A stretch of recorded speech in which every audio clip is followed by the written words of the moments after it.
Recovery Sort Of is a podcast where we discuss recovery topics from the perspective of people living in long-term recovery. This podcast does not intend to represent the views of any particular group, organization, or fellowship. The attitudes expressed are solely the opinion of its contributors. Be advised, there may be strong language or topics of an adult nature.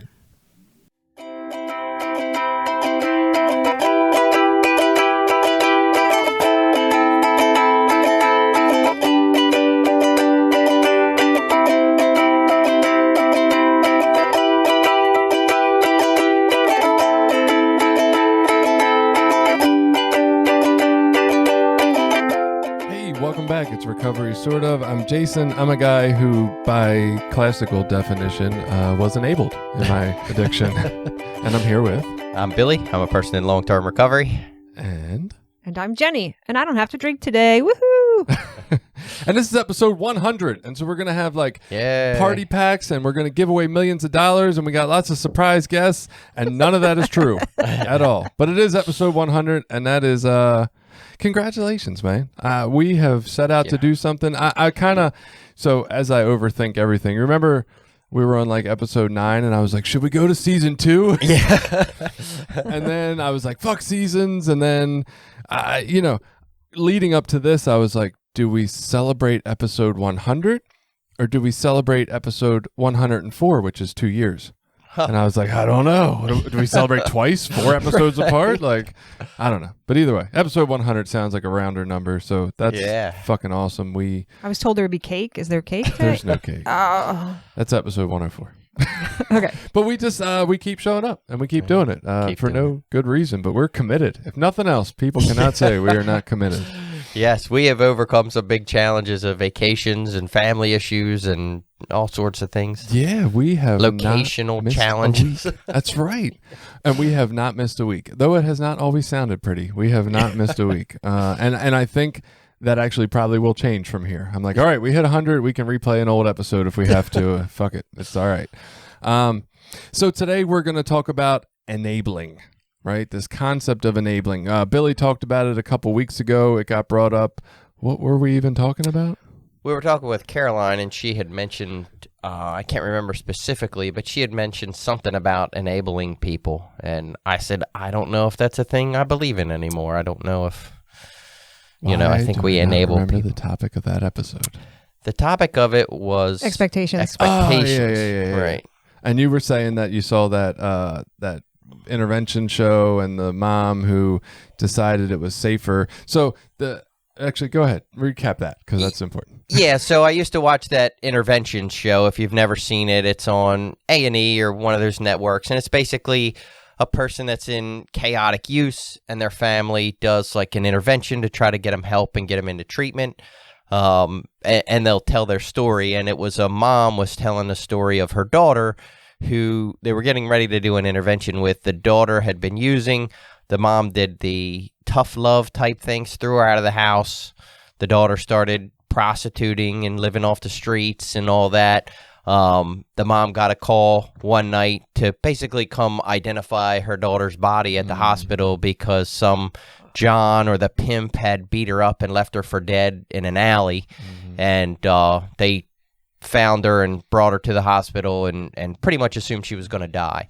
And so now what was going on at the point of this intervention was the daughter recovered.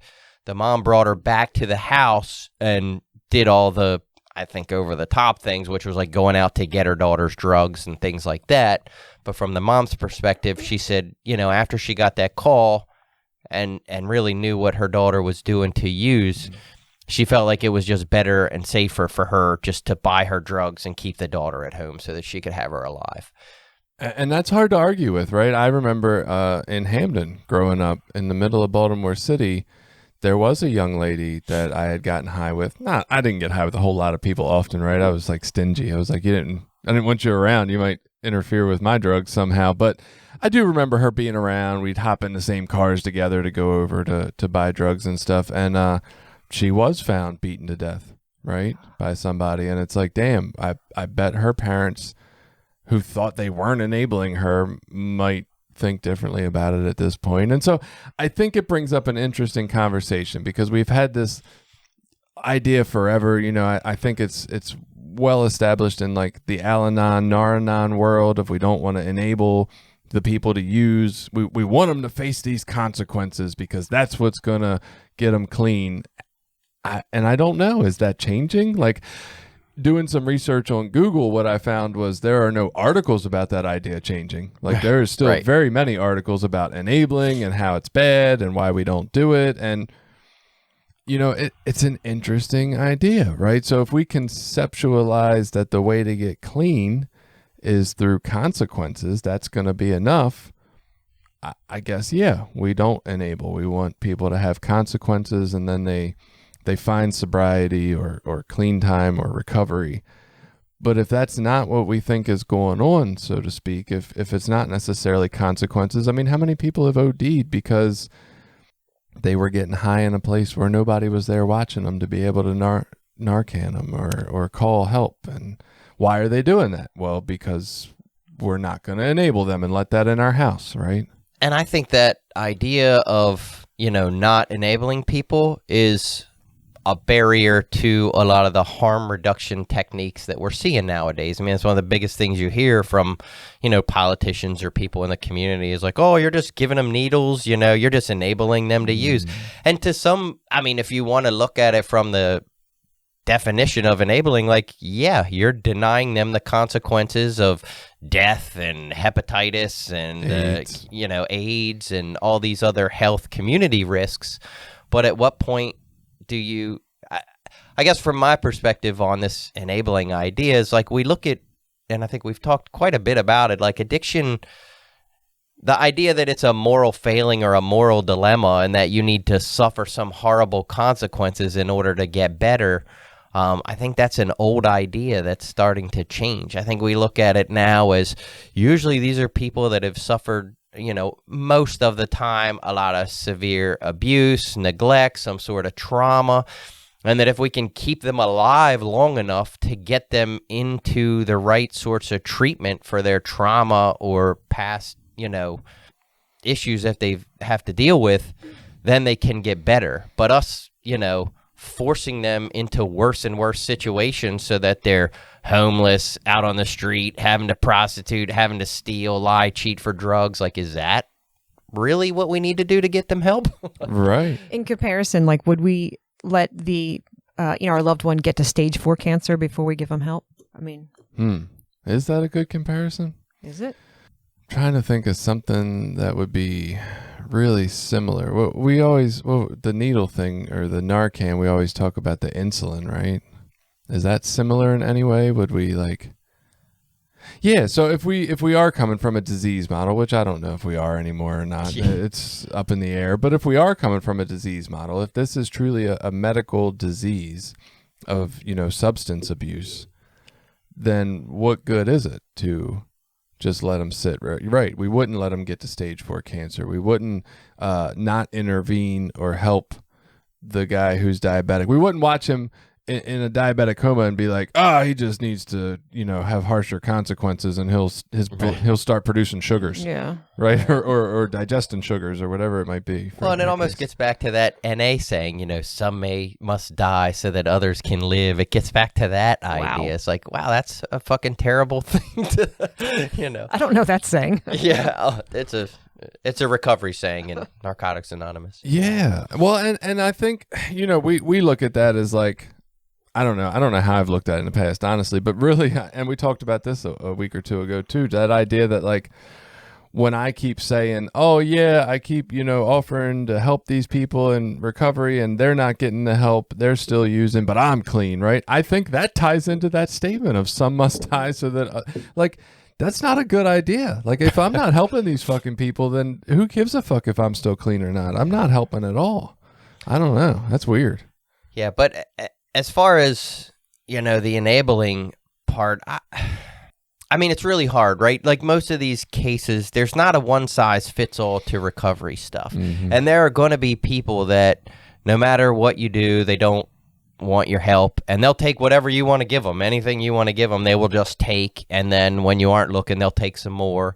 And I think as an individual, like, we do need to have boundaries, and we do need to have limitations. I mean, I wouldn't necessarily say just because I was worried my daughter might go out on the streets and use and become a prostitute that I'm going to let them live in my house and steal everything I own and abuse my wife or, other siblings. Like, I don't think I would necessarily do that. But at the same time, it feels a lot when people talk about like enabling an addict. That's like, I guess in my head, what I hear is we need to like shame them and let them suffer and make their life harder so that they'll go seek out some sort of help. So, yeah, I agree. And that kind of reminds me of that old saying, like, the givers have to have established limits because the takers don't. Right? I get that, right? We need to have boundaries. We need to be concerned about our own health. But I was surprised. And maybe I just had the wrong Google search terms. Maybe I didn't look at page 5. I only got to page 4. I don't know. But I was surprised that in 2021, there wasn't more dialogue about whether enabling is a bad thing, a good thing, when it might be useful, when it might not be. Like everything I found, like all the top searches were all enabling's bad, don't do it, this is what it looks like. So did you search in reference to just addiction?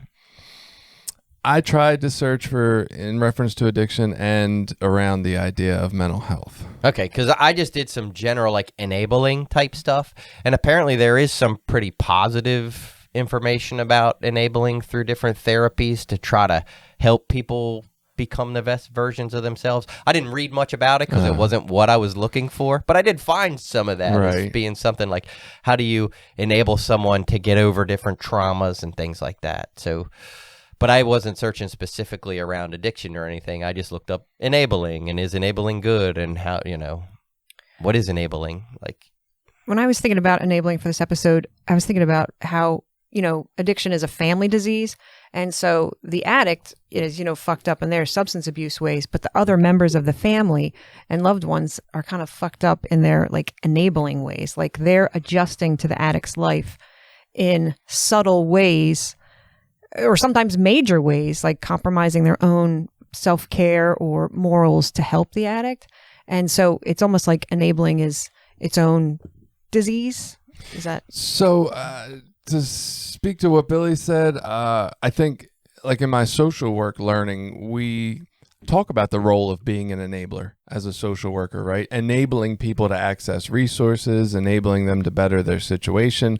But I think it's got a whole different connotation from the enabling that we talk about around addiction most of the time, right? Which is what you're talking about.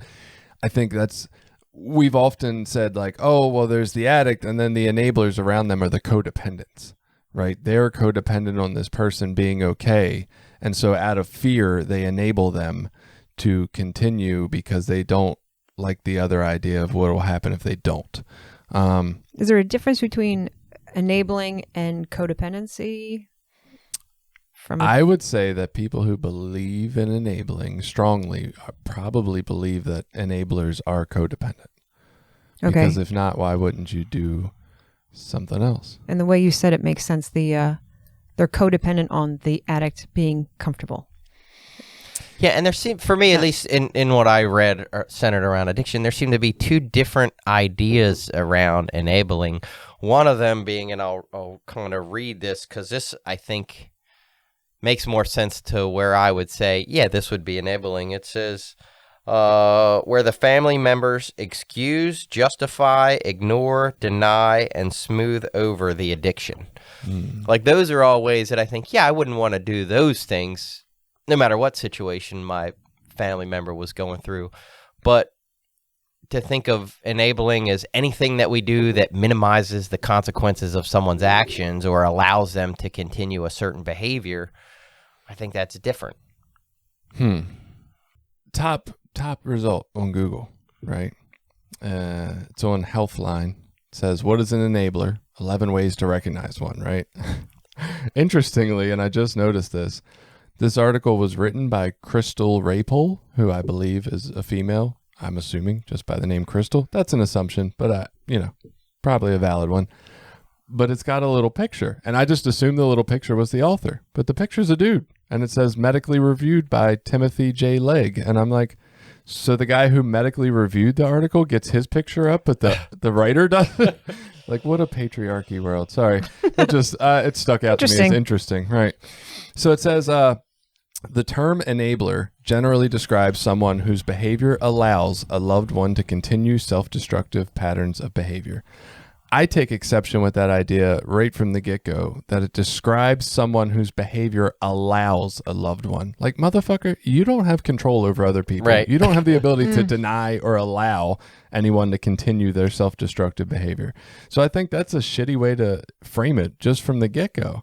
Like, it's not up to me to allow or deny some other human anything.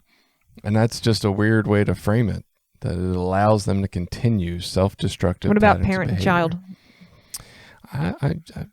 They're not my property. Like, I don't think so. I don't get to choose what they do and don't. And as evidenced by any parent who's ever dealt with a child with mental health or substance abuse struggles, you don't get to win. Like, you get whatever the fuck you get. There's no like golden ticket of, oh, do these 10 things and you'll have success controlling your child. Like, fuck no. Kids do what they want. Yeah. I mean, it's interesting. And this gets a little off topic, but we always do, right? So Jen and I watch this show now. It's called Evil Lives Here or something. It's about violent, evil people that live in homes. And one was about a kid growing up, and at 4, his mom and their stepmom and dad, he had all these signs that he was going to be violent and evil. He was threatening to kill them in their sleep and all kinds of stuff. We went through that with my son when he was very young. He was incredibly violent. He would say horrible things. He actually at times would like try to get knives out of the kitchen and act like he was going to stab us. I mean, I chuckle now because now it's so much different. But, and in this show, they ended up putting this kid in an institution and all sorts of things. And we didn't end up going that route. We went to therapy and we came up with a plan. And for us, it worked the fuck out. You know what I mean? Like the therapy and those things worked out pretty good. Yeah. And he doesn't still do that anymore. Yeah. Right. But it's like for this family, things went very much a different direction. And I don't know that I get to, some of that shit's just luck. It feels is that fiction or nonfiction? Just curious. That show is real. Oh, it's real people. You can Google their names and it'll tell you what they did afterwards. Yeah, it's a real show with real family. They did John Wayne Gacy. His family members of his were on there, and they talk about growing up with him, and anyway.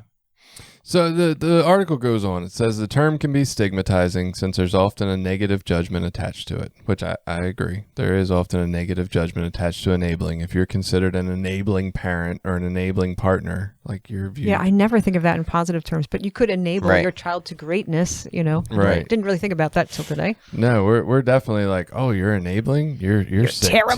too. Yeah. Right. What's wrong with you? It says enabling usually refers to patterns that appear in the context of drug or alcohol misuse and addiction. But according to the APA, American Psychological Association, it can refer to patterns within close relationships that support any harmful or problematic behavior and make it easier for that behavior to continue. Enabling doesn't mean you support your loved one's addiction or other behavior. You might believe if you don't help, the outcome for everyone involved will be far worse. Yeah, it could be, right? I mean, the situation you talked about, if everybody in the world had to vote on that, like, I'm thinking the majority of people kind of side with the idea of like, hey, let's keep this daughter safe and alive. You would, I would think. Hope. Right, I would hope. So looking at it from that situation's context, like you might believe if you don't help, the outcome for everyone involved will be far worse. I would say the outcome for the daughter would be worse if she got beat up and died. I would say the outcome for the mom would be far worse if the daughter got beat up and died. Like, right. So I don't know. That's an interesting idea. So I guess it's interesting if I read on. It says maybe you excuse troubling behavior, lend money, or assist in other ways, but it's important to realize enabling doesn't really help. And I look at that situation and I'm like, are you fucking sure? Yeah. Because that sounds helpful. So, and those are the exact arguments against things like the syringe exchange. And what the evidence is bearing out here in Cecil County is that has been the single highest whatever you call it, intervention point to get people into treatment. Most of the people that are getting into treatment through Voices have come through the syringe exchange program. That's amazing. And, you know, so is it enabling them to use? Maybe, but it's also helping to keep them alive long enough to get them into treatment so that they have someone, they know where to go when they want to get help. Does that mean that every person that accesses those services is going to get help, or that it's going to make the outcome better for every single individual? Absolutely not, you know. Is that what they mean when they say evidence-based? Yes. Okay. Yeah, it means there's actual science and numbers behind it. That's what I Right. thought. But the whole goal and idea of that is we just need to fucking keep people alive. Like, people dying because of addiction in general is a bad thing for the community. And so, yes, that is a consequence that comes along with using. But if there's something we can do to stop that, you know, should we worry that it's labeled enabling? You know, should well, it's enabling, so we shouldn't do it. Like, well, no, we keep these people alive. We try to keep them healthy. There are some other positive outcomes for the community as far as reduce risk of different, you know, diseases and things. But, you know, you just want to keep people alive. And that's, so the paragraph goes on, but it's important to realize enabling doesn't really help. Over time, it can have a damaging effect on your loved one and others around them. It's difficult for someone to get help if they don't fully see the consequences of their actions. I'm definitely thinking this is like tied into an old belief of what addiction is and how we solve it. I really am. Exactly. So, but why do I feel like the belief is changing, but this idea isn't, right? Over time, it can have a damaging effect. I think it's more damaging if more people in the fucking community die. Like, that is bad for like you just said, that's terrible for the entire community. That's more people who have the trauma of losing their kid, their loved one, their whoever. That's more families who fucking struggle every Christmas when it's not the same as it used to be. Like, that's a more damaging effect over time than anything. So yeah, I don't want to give my kids money every day so that they can go do drugs. I'm not saying that's what I want to do. But looking at it from this other light, and you were talking about trying to make it compared to a medical thing, I'm looking at this like, what about homeless people? Let's stop feeding them, because if they have less food and more consequences, if they're hungrier, they'll fucking work. get a job. Right. There's a lot of people who still believe that, definitely. But that's ridiculous. That's like, we just aren't going to feed them? Like, that's fucking crazy, right? And that's what I don't know, that's one of the things that just popped up on my mind reading this paragraph. Like, how is not helping people better? I don't know. So it talks about enabling versus empowerment. Empowerment is like giving them tools, helping them access resources, teaching them skills. So it does have some situations on here. It's got examples. So maybe we can run through them and talk about what we think about I would love to. Can I shout something out? So I'm thinking about, like, based on what Billy was saying, there's like an arc of enabling to harm reduction. I mean, am I thinking about this right? Like a spectrum. Like, there's enabling, which is just giving the addict something, but if there's like harm reduction, it's more like a package or a philosophy of giving them and hoping they'll stay alive long enough to get treatment. Or is it just enabling? Isn't it's all harm reduction? I'm just trying to understand. Well, I think there's the community level enabling, right? The harm reduction methods. And I think there's the personal, family, or one-on-one level of enabling, which is more probably familiar to what we're talking about most of the time. A lot of times this is viewed as enabling your partner or your kids.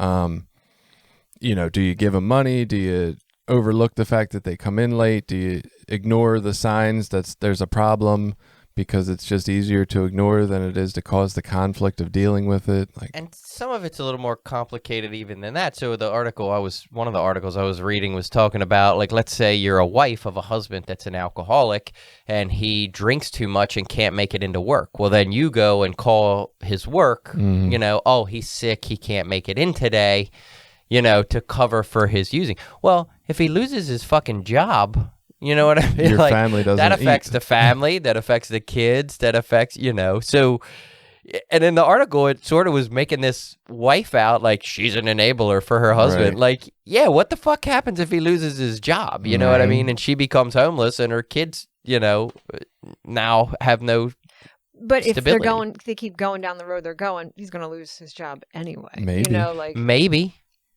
Or maybe you sort of point out, hey, look, these are the things that can happen. This is the road you're going down. I love you. I want to support you.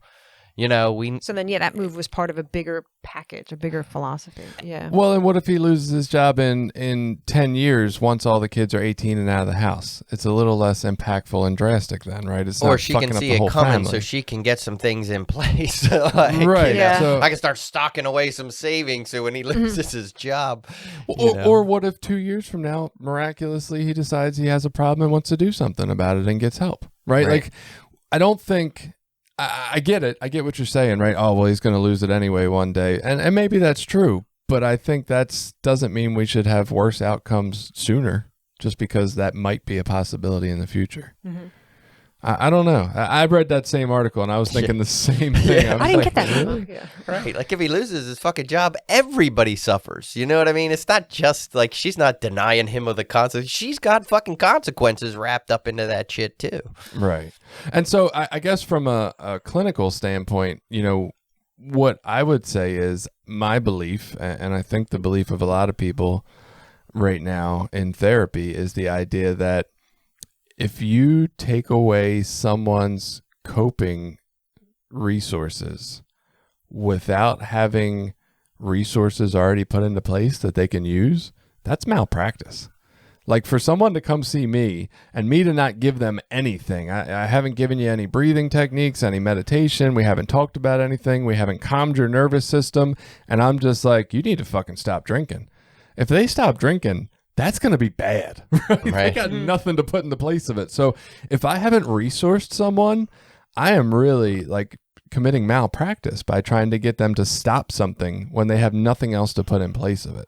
And I don't know if that spreads out to this idea in the layman world, right? Like, I don't know if it's not malpractice, obviously, because you're not practicing anything, but it does seem inhumane. Like, hey, I'm going to take the coping skills you've learned in your life and just rip them away from you, and now you can just sit there and suffer in pain.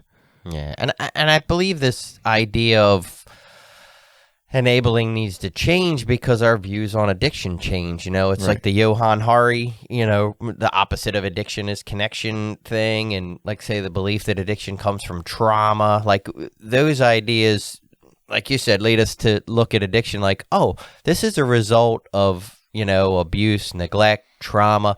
Maybe bringing in those sorts of therapies and those sorts of interventions are better than just trying to force someone into some bad consequences. Right. I mean, if you haven't given someone something else to do, you are taking away the only way they've been capable of dealing. So if you look at addiction as less of a moral failing, as less of a disease, and more of I had a life that felt intolerable to live, and I was either going to kill myself or find a way to make it tolerable. And drugs, alcohol, whatever you want to call it, that was my way to make it tolerable.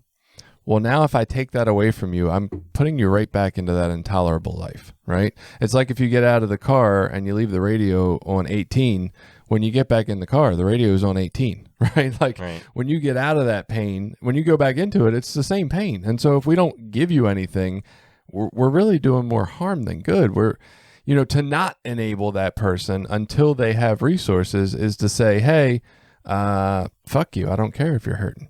It's like if they were going to do an operation on your broken arm, right? And they didn't give you pain medicine until the operation. They were like, just sit there and fucking, writhe and cry and puke out of your pain. And then we'll operate and it'll get better then. But that's 3 weeks from now when we can schedule it. Right. Like, what? No. No, help me till then.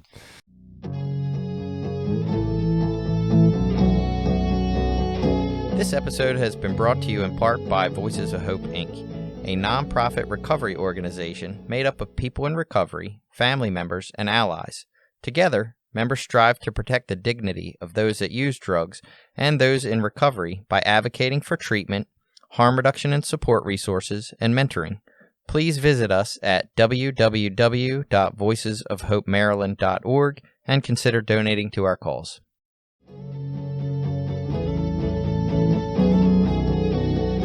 So, okay, first one is, they say, first enabling behavior is ignoring or tolerating problematic behavior. Tolerating. I like that.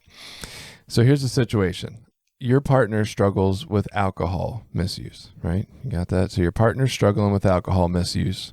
They say they haven't been drinking, but you find a receipt in the bathroom trash for a liquor store from last night. Do you bring it up or do you not? Bring it up. Oh, yeah, I would think you would bring it up. Okay. So they're saying enabling would be to not bring it up. Because I would give them that. If you just ignore it or act like it's, yeah. I would, but if you go back to this idea of, let's say, a man who's a stay-at-home father, right? And the woman who's got a job and she's saying she's not drinking and they're already having a lot of struggles in their relationship. And his concern is to cause more conflict, she's going to roll out and leave him and the kids without any way to survive. Now we get more complex. So, yeah, and it definitely gets complex based off what are the values in your relationship. So, like, when I say that, it's because honesty is a big value that is in my relationship. You know what I mean? Mm-hmm. I don't That's a good point. lie to my wife. I don't expect her to lie to me. We've talked about that. Like, that's a shared value. So if she tells me she's doing one thing and then she does something else, it doesn't matter what it is. If it's, I'm going to be working today, and then she doesn't go to work and she goes to the beach, be like, how come you went to the beach and didn't tell me? You know what I mean? Like, it's not necessarily that I would need to bring up the drinking receipt in this, God damn it, you know what I mean? You're drinking again, you son of a bitch, you know, that sort of thing. But it might be like, hey, I thought you said you weren't drinking. What's this receipt from? But does the alcoholic feel that any different no matter how you say it? Like when I was using, it didn't matter if you were cussing me out about my using or you were just like, hey, I found drugs in your room. I'd have felt the same way either way. I'd have been like, I just got to get the fuck out of here. Well, that Fuck gets y'all. back to the spiritual principles and the principles that I try to live my life by. Well, but you're also coming from a place, and I mean, where else could you come from? This is where you're at, but a place of two pretty healthy people in recovery in their relationship, right? Like that looks a lot different if we're two, you know, actively. Yeah. using If I'm it. with somebody that's actively using, obviously that also says something about my mental health state to Right. begin with, and like our ability to communicate effectively and not yell and scream. And I don't know. I mean, I get it. I do think you bring it up. Talking to a guy last night, he was talking about how when he was getting high as a teen, his parent was in NA and knew he was getting high and told everybody he was clean because they didn't want the stigma of having to kick him out or the pressure of the people in the rooms to say you're enabling him or any of those things. So it was easier for them to just ignore. And I look at my own life and my parents, like, I mean, 15 neon pot leaf poster on the wall. Right. Like it was pretty ignored for me too. Right. Like, I think, that was my too. It was ignored. yeah. Yeah, my parents didn't want to know. And look, I don't know if it changes anything if they're like super serious and force me into therapy, or I don't know if that changes anything at all, but I kind of do think it's the better way to handle it, I guess. I wouldn't want to ignore it in my household. Oh, no. And with our kids, we try to talk. We don't beat them to death with addiction stuff, but we talk to them about it. They know what my wife does. They know that we're both involved in recovery. They know that we've had addiction problems. And we bring it up from the perspective of, look, if you decide at some point you're going to drink, because they're going to be adults and do what they want. Nowadays, maybe even smoke pot, because that's going to be legal everywhere in the next couple years. Woo-hoo. I think for sure. You know, so they may do these things in their normal life. And at least what we're starting to think or believe now is that if they're healthy and well-rounded individuals, that they should be able to do those things socially without severe consequences in their life. And so if they want to do those things, good for them. But they need to be aware that, one, we have a history of those things, and two, the warning signs of like, hey, this might be the signs that shit's starting to get a little out of control. And you just kind of need to be aware that if this comes up, you need to take a look at your behaviors. Right. So number 2, providing financial assistance. Okay. So here you go. Your adult child struggles to manage their money and never has enough to pay their rent. Helping them out each month won't teach them how to manage their money. Instead, they may become more dependent on you. What do? Do you help them out with money each month or no? This is such a fucking weird one. I'm not going to lie. I'm like, if you have the money, Why wouldn't you help your kids? So my wife and I have always said my kids can fucking live with us as long as they want forever, Yeah. and if we can afford it, and this gets to the enabling You're a thing. fucking like enabler, Billy. I know I'm enabling my 19-year-old daughter to be fucking lazy and Yes. some millennial. God damn it. You know, like these millennials. This is why the Like, world sucks, Billy. Yeah. I'm gonna let my kid have fun in life. How dare I, son of a bitch? That's a real. I think there's like they didn't even put any drug context in this one, so I found No, it really weird. I'm It's like, crazy. what? And that's what I think of. Like my daughter now, like she's not into drugs or anything. We're just like, hey, you got your whole life to figure out what the fuck you want to do. Just because you're 19 doesn't mean, you know. Now, if she was 45 and sitting on the couch all day watching video games, I don't know if I'd be okay with that. Or playing video games. You don't watch video games. You might Maybe you watch do it. nowadays. Some You people do on right. Twitch. That's crazy. But anyway, you know, I probably wouldn't be okay with that. I might not. I'm probably not going to throw them out, but I would maybe say, hey, look, here's things you got to do around the house, or here's other things you can do. But what do I care? My wife's all the time is like, I hope all you guys live with us forever, and that when you have families and kids, they can live here too. Like, I think me and Jen have that same like attachment style where I'm like, oh my god, my kids will move out and it's gonna fucking crush me. Yeah. Like, no, stay forever. and just in different contexts. I mean, when we were in Utah with the Mormon community, like that's exactly what they do. Like they have property and they'll build a fucking house right next to their house for their kids. Like they want them to stay there and with their families and raise them together like that. And a lot of times the parents either give them the property, build the house, like they do all that shit so that the families stay tight and together. So, what if your daughter's 45, does work, right? But it's maybe not the best paying job, and every time she gets paid, just blows her fucking money on whatever, the newest computer, whatever it is she likes, just blows it, right? But never has. I mean, are you going to be like thinking that you're, what does this say? That she's more dependent on you and can't manage her money and you need to do something different? Like, would you even give a shit? I can't manage my own fucking money. I got to let my wife do it because I'm irresponsible with money. I mean, but would you My feel wife some is kind of goddamn way? it. Right. Damn it, Jen. She needs Stop to, enabling our Bill. family needs to suffer financially because I'm bad with money. I mean, you're in a unique situation, I think, for this one. Oh, I am? I think, right? Like, you kind of plan on financially helping That's true. one So- of your kids. Yeah, so one of my daughters probably will stay with me because she has Down syndrome. But I always say, I would love it if Millie stayed home with, forever too. But and she's only 7, and she's like, I want to live right next to you, Mom. She wants to buy the house next door. Yeah. But thinking about this scenario, I've seen the like there's a house in my neighborhood close by. The adult children, go out in the world, get messed up with drugs again, and come back, and they keep coming back, and now they're in their mid-30s. And I've often thought of the mom as enabling, and I think there's a little bit of resentment because when the kids move back, the crime in the neighborhood goes up too. So I have that kind of fear-based resentment towards the situation. But what would happen if the mom didn't take these kids back? So you can enable people, The just adult not in your kids. neighborhood. Right. Yeah, just not Just my neighbors need not to knock in my it over. section of the neighborhood, please. But all of us neighbors have watched this scenario happen. I've lived in this house for almost 20 years, and we've been watching it this whole time. And they're like, oh, they're back. This is still from that idea that like everybody is supposed to move out and have their own house and all. Like, this is a really weird idea and very American for sure. And I'm like, did the fucking mortgage companies write this example? Right. Right. Who wrote this? Well, I think it's. I was shocked to hear that all 3 of us wouldn't mind if our kids stayed with us forever. Oh, I love it. I hope they do. I want my kids close because my parents are states away, and I just want my kids to be with me. And that's for me is a newer belief. I mean, if you'd asked me 20 years ago before I had kids, I'm like, I need to, raise these individuals to go out and conquer the world and be some representation of me. Like, right. Now I don't care about any of that. Like, I don't care what my kid does as long as she's happy, She just needs to be happy. So number 3, covering for them or making excuses. You might call your partner's work to say they're sick when they're hungover or blackout drunk, or you may call your child's school with an excuse when they haven't completed a term project or studied for an important exam. Your actions may seem to help in the moment. They keep your partner from facing a reprimand or even losing their job and source of income. They prevent your child from experiencing academic consequences that could affect your future.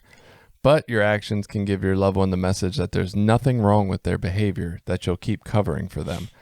I definitely disagree with this one. There's got to be more to the story. Like, Yeah. you're not going to do it and then not talk to them. Right. Like, I did this. Now pull up, please. You might. My parents did. Oh, they got me lawyers and all kinds of shit. We never had like big conversations about, you really need to stop drinking and driving in the car all the time. Like, that was not the case. It was like, oh, here's legal trouble. Let's get a lawyer. But yeah, well, there clearly wasn't it got worse. And that's where I think the issues come up. It's like, it's not the enabling behavior that's the problem. It's we need to have conversations about fucking reality, Well, I think this one brings up a really good point, honestly, in my mind at least. The idea of this is, again, going back to they need these consequences to seek help, right? They need these financial consequences, these bottom of the barrel. You and your family need to get evicted from your house, and you need to take your kids and sleep on the street because of your spouse's alcohol abuse, and they lost their job, right? You need to be hungry. You need to eat at shelters. That's the kind of consequences we need. Then your partner will see the error of their ways and do something different. Your partner needs to die, frozen to death, because he's an alcoholic or she's an alcoholic out on the street during the winter because they got kicked out and lost their job. Like I don't think the consequences necessarily were the answer. And I look back at my life and, prison didn't make me think that I needed to do something different. Loss of jobs, unemployment, being homeless. None of these consequences actually got me clean. Maybe they were part of the process. I can't say they weren't, right? I don't know that. Maybe they led to this other consequence, which is what I think did get me clean. This, like, what we call in Narcotics Anonymous, at least what I think it's called in Narcotics Anonymous, this spiritual emptiness, right? This spiritual death, this void of anything where I just felt so lifeless and like I'm sick and tired of being sick and tired and couldn't take any more emptiness inside, right? That's the consequence that led me to do something about my problem or to change my behavior. It wasn't really the homelessness. Did all those possibly contribute to that? Possibly, right? If I was living some posh lifestyle, if I was like a musician and still had money and still had a bed to sleep in, and maybe I don't get that spiritual emptiness, but I don't see that because I see rich people that still get clean, right? Like they still have their house and shit and they can find this other spiritual death consequence or whatever we want to term it as. There's plenty of examples of those people. You know, nowadays, there's these incredibly successful people that financially never struggle whatsoever. But it was the spiritual death was their bottom. Yeah. Right. So I don't think we need to give these people the consequences of like being homeless or losing your job or dying from an overdose or getting AIDS. I don't think we need to give those consequences in order to still have this background stuff going on. Like we can protect them from those things. Hey, I'll call out of work for you because you're blackout drunk.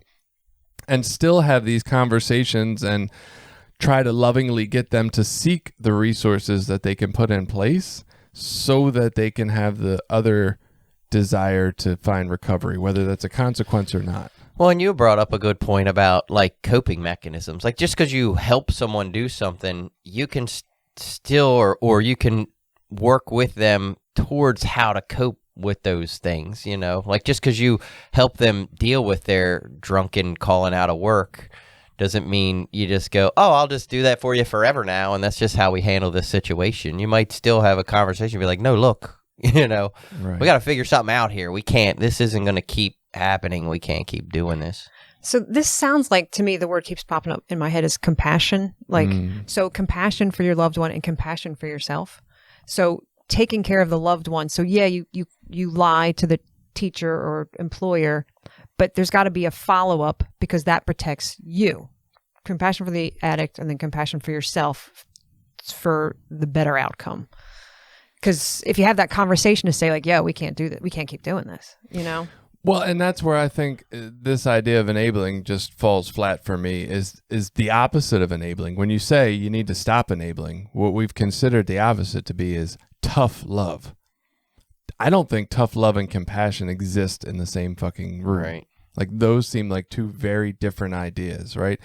I'm not saying that at times when we're being compassionate to ourselves, the best thing we can't do is love from a distance. Maybe that is what we need to do, right? Maybe that's all we can handle. Maybe that's the boundary we need, but compassion and tough love couldn't sit in this basement together, I don't think. Well, a compassionate boundary could look like tough love, maybe. I'll have to think of an example. But.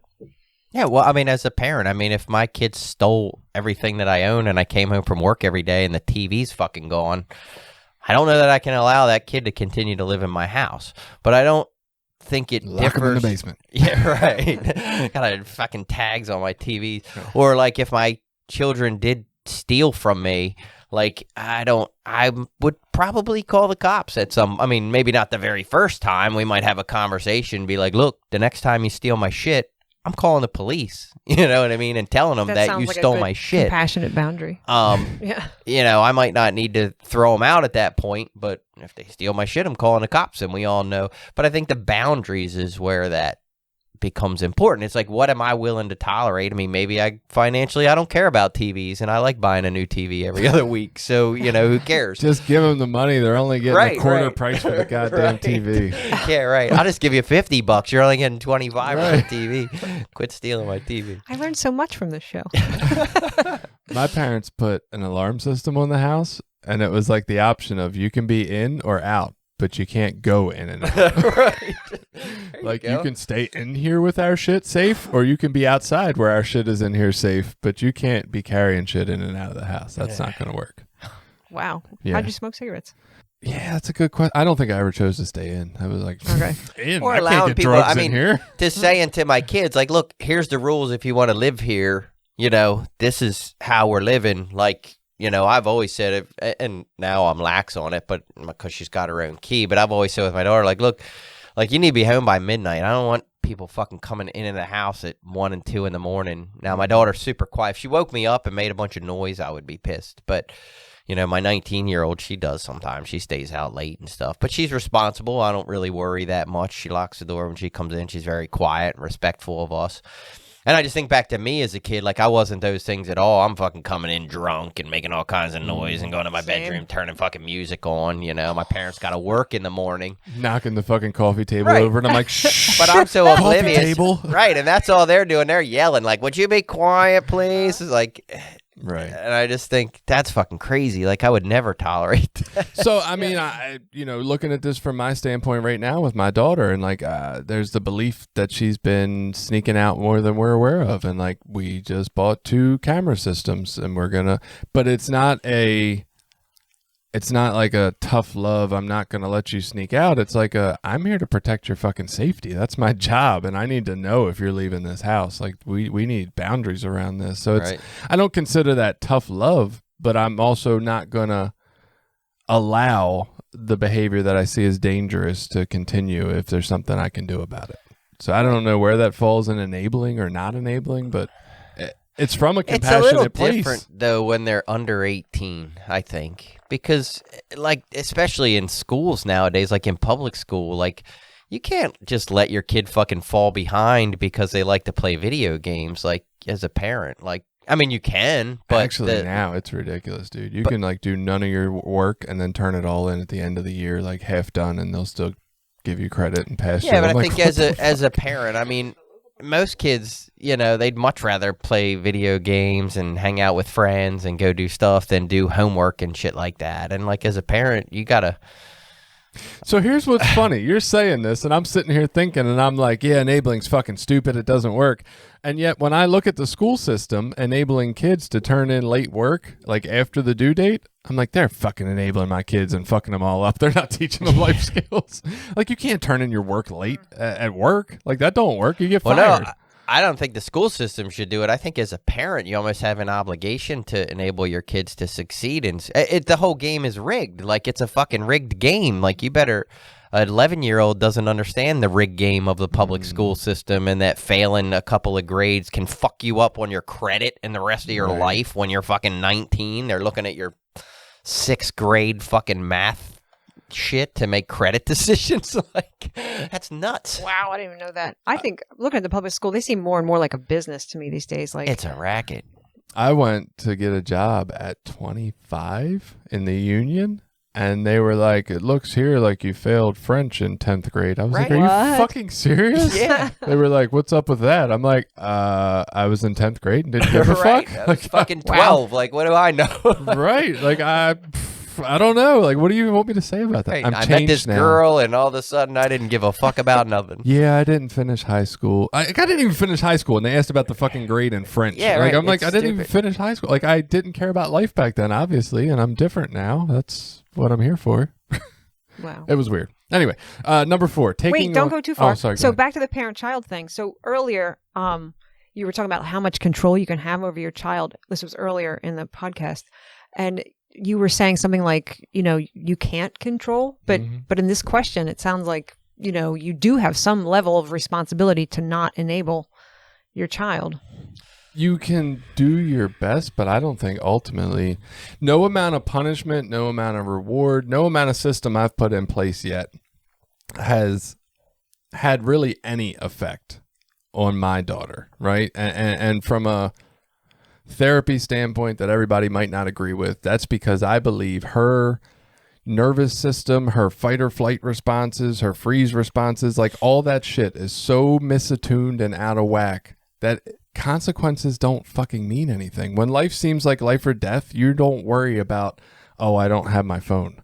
Like, that's not even a factor anymore. You're worried Yeah. about, like, I just don't feel safe in Is my that own like body. the Maslow's hierarchy? And Right, that Right, kinda right. So idea? like when it's life or death down here, all Mhm. other systems get out of whack. They either shut down or they overexert so that you can flee the situation, fight it, or you just, your whole body. Like when those animals play dead, that's not playing dead. That's literally their fucking body shutting down. Like its Yeah. whole systems just go offline. That's what really happens in them. And so if you think of a human doing that, like, it doesn't matter if I tell my daughter, you won't have your phone for a month, you can't go see your friends for a month. Hey, when you do these behaviors I like, we're going to give you money, we're going to give you clothes or whatever it is you're looking for. Like, none of that matters. She will do whatever it is the fuck her body screams is going to be a relieving behavior right now. So how do you, like, what do you do with that? Yeah. What control do I have? I get it now. I understand. Okay. So the cameras weren't for consequences. The cameras are for just safety. Yeah. Baseline Totally safety. safety. Like, I need to know if you're getting out. And if you are, I need to monitor this somehow, Yeah. find a way to make it not happen. Because from what I understand, she's going out to meet up with people she's never met in person. And it's dangerous, right? Like, I don't want her doing that. So it's more like, I need to keep tabs on this because if this doesn't find a way to change, I need to do something more drastic. Put you in inpatient therapy somewhere long term. Like, I need to keep you safe. That's my job. That's job number one. If I can't do that, then fuck all this. You have a phone or don't. Like, you got to be here and alive first and foremost. Yeah. So it's not Yeah. about punishments or any of that. It's totally safety based. And that's what happened. I mean, I wouldn't call it enabling with our daughter because she has a mental disability, but it was similar kind of stuff. Like, we had to look at, all right, ultimately it's her safety first. And, similar, we had to actually put like these bars on the window because she had people come in there that she didn't know, or boys from school and shit like that. And eventually she ended up going to an inpatient place. Originally we had thought she would probably live with us and we would take care of her most of her life. And then as she got older, the limitations got more. So Are we ready now? Number 4? I'm ready. All right. Taking on more than your share of responsibilities is enabling, according to this website. Here's the example. Oh my fucking God. You might let your teen avoid chores so they can have time to be a kid, quote unquote. But a young adult who When was doesn't- this written? 2019. Okay. But a young adult who doesn't know how to do laundry or wash dishes will have a hard time on their own. It's important to strike a balance. Are you fucking kidding me? Like, Google. I mean, You can Google yes. laundry. You can watch YouTube videos, right? People fix their cars watching YouTube Right. videos. I'm pretty sure they can figure out the fucking laundry or the dishes. Or what kind of moron did you raise that can't figure out the 7 buttons on a fucking wash machine? Normal start. Colors. Like, I mean, and this is acting like laundry. Like, does anybody do colors and whites anymore? Like the I lights never and did darks. laundry I do. like that. Fuck lights and darks. That shit Shove all all goes that in. shit. It's YOLO. You only load once. Throw all that shit in there is good to go. I mean, look, if you get a new piece of clothing, yeah, maybe you wash it by itself for a time or two so you don't turn all your goddamn socks pink. But beyond that, who gives a fuck? It all just goes in there and comes out great. Yeah, this baffles me. Like, I guess we're thinking about enabling from the idea of addiction, and this is like, are you fucking serious? Right. Like, I mean, I'm not saying that in my house, like, I don't expect people to do laundry or help out or have a chore, but it's not because I think they couldn't learn it in 5 seconds once they moved out. Right. It's because I want help around the house. It has nothing to do with them. Dude, if you send you out on your own, you're going to fucking learn how to do the dishes. It's not that hard. Like, Yeah. you'll phone a friend, right? Who wants to be a millionaire? I'll just call my buddy. How do you do the dishes? Like, what? Yeah. Wow. All right. I'm not even going to say any more about that. Let's go to number 5. Next, yeah. Avoiding the issue. Your loved one tends to drink way too much when you go out to a restaurant. Instead of talking about the issue, you start suggesting places that don't serve alcohol. This is one I guess I agree with, only because I think communication and talking about things is part of the key to help. Yeah, right? honestly. Hey, let's have a loving communication about this. Let's talk about what we can do. What are you willing to do, right? Because I can't take this behavior. So what are you willing to do? And I'll work with you from there, and we'll try to get you more willing to do more. But Right. And if your communication's based in honesty, hopefully the person that's in chaotic use is going to tell you, like, I don't want to change. I'm going to keep doing this. And then you make plans according to that. You know, like you can protect yourself but if you base your communication on dishonesty or not talking about it, then nobody knows who's doing what. Yeah, that one seemed like a no-brainer. I like that one. I know a woman through AA who used to throw community parties, and she would have alcohol at her own party. She just didn't drink, and one neighbor would always come and get like wasted and make a scene. Ooh. So they were, as they were coming up, it was like a Christmas. It was an annual party. She's like, "Hey, you're more than welcome to come, but I don't want you to drink." And the neighbor was like, "What?" She's like, "Every time you do, it becomes a scene or whatever, and I really want you there, and I love having your company, but hey, maybe this year don't drink." And she put that like boundary in place, and it didn't go over so well. healthy. Oh no. Yeah. Well, and the woman hosting the parties in AA, and she's like, "This doesn't have anything to do with me not drinking, because I'm still going to serve alcohol, but I've seen you cause scenes or get dangerous or whatever." And who's she? Let's get her on the show. Yeah, that's amazing. I'll call her up. Yeah. And anyway, the neighbor got pissed and didn't go, and Well, good. yeah, good. right. Probably And don't the want party you went there. on, and like the other guests had a great time, and there was no scene. But That's great. Wow. 6 feels a lot like the last one. It says brushing things off, which sounds like ignoring things to me. Your partner frequently ridicules you in public because they also struggle with alcohol addiction. You tell yourself it's the alcohol talking, and they don't really mean it. Even though it's starting to affect your emotional well-being, you even tell yourself it's not abuse because they're not really themselves when they've been drinking. Well, they're not really themselves when they've been drinking. I agree with that. But yeah, this comes back to the idea of I'm not saying enable your loved ones. I'm saying compassion, like Jenny said, to your loved ones, but also you need to have your own compassion and know your boundaries and what's good for you. If anything's negatively impacting your life, you can't just let Or it any go. forms of abuse. You don't tolerate any forms of Right. abuse, no matter what. Yeah. Like, whether they're using or not, it's Right. irrelevant. To the best of your ability. I mean, I get it. Not everybody's ready to. I don't want to shame anybody, right? Yeah. If you're in an abusive relationship and you're not ready to stop, like, that sucks. It really sucks. And I hope you find a way to get out of that situation, I guess. But yeah, we would hope that abuse is not. Yeah, people anywhere. would recognize that they deserve better. God, this one sounds like the same thing. Are you sure there's 11 of these, lady? Yeah, right. Miss Crystal, who wrote this article. I think there's. She just needed no to- wonder she didn't have her picture. She had a number. Right. She wanted Yeah. to get to a number. So 7, denying the problem. Your partner has slowly started drinking more and more as stresses and responsibilities at their job have increased. You remember when they drank very little, so you tell yourself they don't have a problem. They can quit at any time. Does anybody really say that to themselves? About Is that themselves? enabling? That sounds like denial.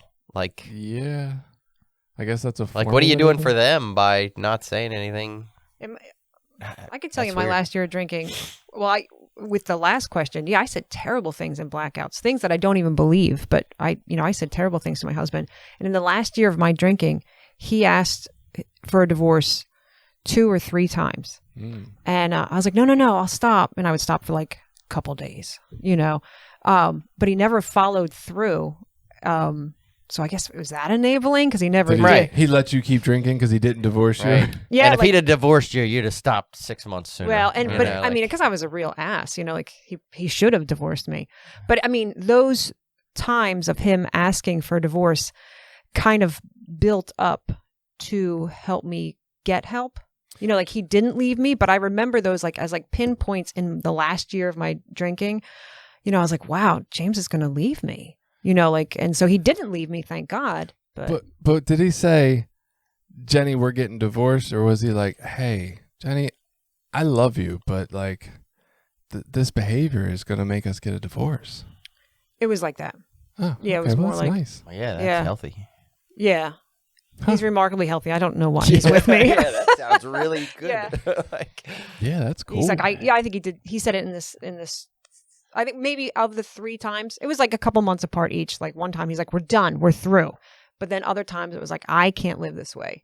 And, and our daughter deserves better. And so I almost feel like you're living proof that enabling is bullshit. Because your husband kind of enabled you and didn't follow through on what he said. And yet you still found sobriety. Mm-hmm. So yeah. This whole okay. I guess we could stop talking. It's over then. We figured it out, world. Enabling's dumb. Yeah. Let's finish these out. 8, sacrificing or struggling to recognize your own needs. Your teen spends hours each night playing video games instead of taking care of their responsibilities. This sounds like your son, Billy, and mine. Yeah. You fill your evenings with their laundry, cleaning, and other chores to ensure they'll have something to wear and a clean shower to use in the morning. But you also work full-time and need the evenings to care for yourself. You've let this slip by the wayside. You figure it's just a fact of life. I don't know if this is enabling, but I would say this is the kind of shit my wife does that drives me crazy. Like, overexerts herself and then gets stressed out and resentful about it. And I'm like, don't fucking do it. Yeah, my wife does that Make too. somebody else do I mean, that I shit. do to some degree, but I don't. I'm like, I am not doing work that I don't have to do. So if I find a way to blame this on somebody else and make them clean it up, it's all theirs. No, less of mine. It's not, I think less of mine is whether compassion, enabling, tough love. It's more just, I'm not doing that. Like, I got enough on my fucking like plate. our kids learn more by what we do than what we say. Right. And, So won't they pick up on the fact that we do everything? right. And realize, like, if they want these things, they'll learn them without us. This is that whole dichotomy of, I can't. Oh, never mind. I'm not even going to get political.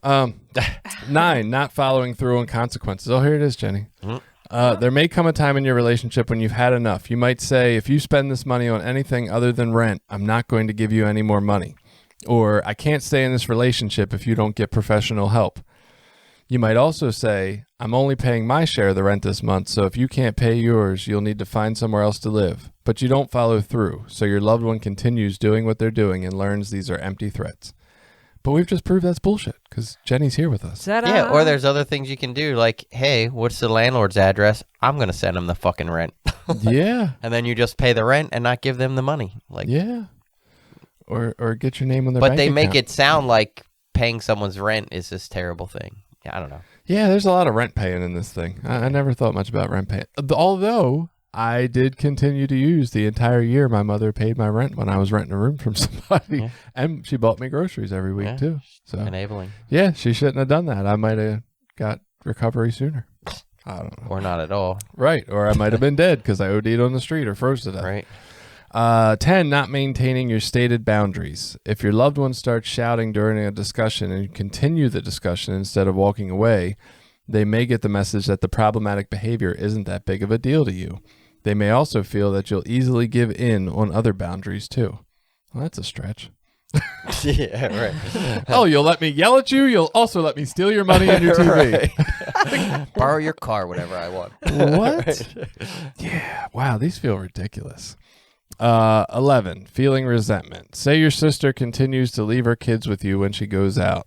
She says she has a job, but you know she's lying. You agree to babysit because you want the kids to be safe, but your babysitting enables her to keep going out. Over time, you become angrier and more frustrated with her and with yourself for not being able to say no. This resentment slowly creeps into your interactions with her kids. Holy fuck. Like, I don't Yeah, even know where to that's a big start stretch. with this one. I think mean, it's an important one to bring up. you? Yeah, I do, Why? because the kids are human victims. It's not like money or like it's not like an intangible thing. This is like a living being that's going to suffer if you don't step in and help. Yes. So is that enabling, or is it like taking care of the kids? Well, You know? that's why I thought this was so ridiculous. Me I'm too. like, I see people in therapy who maybe are in similar situations, right? And I'm like, well, what the fuck are you going to do? Not take care of the kids? Right, bring No. your kids over more. Why don't you bring them over Right. for dinner? I'll make sure they eat. They can hang out Yeah. here tonight. You go do whatever you need to do, you You're unhealthy talking about person, getting and resentment. I'll help your kids. And look, you know? might get a resentment. No doubt about it. You're going to resent your sister for this extra work you got to do. But what are you going to do if the kids don't come over? Yeah. You're going to sit there and wonder, well, who the fuck did she leave them with? Mm-hmm. Where are they? Are they home alone? And hopefully Just- you have people in your community. Sorry, I mean, Oh, no, no. go ahead. Well, we have a guy at work going through exactly that situation with his sister-in-law's kids, and the kids were like living with him for a while, and I repeatedly tried to tell him, dude, that is amazing. It's really awesome that you're doing that stuff for these kids. That is so cool. Like, you really, and try to like just praise them at every opportunity, because them fucking kids need that, Mhm. It's Yeah. nuts. I see grandparents who are raising their kids. They're raising their grandkids, and That's I'm a like, ton of that going on. Yeah. do you just leave them with the practicing addict? Because Right. that's better. Like, they'll Right. get consequences if their kids are sitting there with them while they get high. Like, no, they fucking So won't. gross. Oh my god. Yeah, it takes communities to raise kids as it is, let Yeah. alone someone who's in, You're chaotic fucking enabling use them or by in watching some- their children. It's Yeah. fucking nuts. So I mean, what's the general consensus? We're getting low on time here. I mean, So for me, I think it's like I am always in a place where I want to help people as much as I possibly can within my own personal limits and boundaries. If I start sacrificing, my own morals and values and beliefs and allow people to abuse me and things like that, then it's probably unhealthy. But if I'm financially okay and I want to let my kids live with me until they're 45, then I don't know that we should have this negative look at that as a society. yeah, I think enabling and the idea of enabling versus tough love is really centered in this old line of thinking that is based on the idea that if there is these consequences and if they get bad enough, people will do something different. I think it's very far apart from the idea of like we need to save people's lives. I think it doesn't take into account that these consequences are often like death or life altering for the worse. It's not based in my understanding of what substance abuse or addiction is, which is, a way to try to cope with life that seems uncopable. I don't think the consequences that we're providing through enabling are really the consequences that are gonna they're not gonna make people find recovery, right? Can they be part of the process? Sure, if that's what we've ended up doing, and if that's what we have to do, like what you're talking about. If I have my healthy boundaries and I just have to kick my kid out because they won't stop stealing, then that's what I have to do. And maybe that is a part of their process to get to whatever they need to get to decide to recover, right? But I don't think necessarily that us just forcing these consequences on people is getting them anywhere any faster. I don't think it's leading to great outcomes, and it doesn't fit in with my understanding. I think, Jenny mentioned compassion, and I would say empathy. That's where I want to come from at all times, for myself and for anybody around me, right?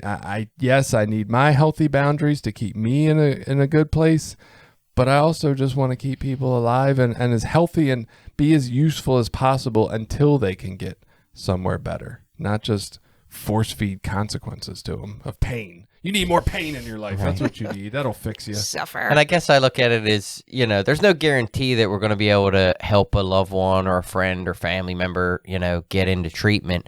But are we more likely to love that person into treatment or to like shame and consequence them into treatment? And Pain is the answer. I would argue that Right. shaming is enabling. Right. Final thoughts, Jenny? Oh, if you think you're enabling, I guess self-care first. Take care of yourself, and then lead with your good intentions and the good intentions of compassion, like we talked about, and getting them help. Isn't that what the road to hell is paved with? Yes. Oh, okay. It's not going to be easy. Yeah. Right. Is that it? That's it. Thank you. I feel like I have a better understanding of this now. So yeah, not to say that if someone says you're enabling people or enabling the loved ones in your life, that it might not be a good idea or prudent for you to seek some professional help or even seek some of these support groups like Codependence Anonymous or Al-Anon or Nar-Anon. Like, I think these are useful places to learn more about it, right? 100%. And to help you, because it could be that you're struggling with some codependency or attachment category type stuff that is making it, I don't want to say worse, but worse for you, right? It might not have any effect, positive or negative, on your loved one, but it could be making your life experience worse. And so seeking out some more information about it and possibly some help with your behaviors might ultimately make you feel better, which I think is always wise. But don't just, I don't think it's a good idea to just overarchingly say, oh, enabling's bad, tough love is good, let's go fucking do it. Right. Pain for everyone, and they'll all get better. All right. Agreed. Cool. I'll see you next week.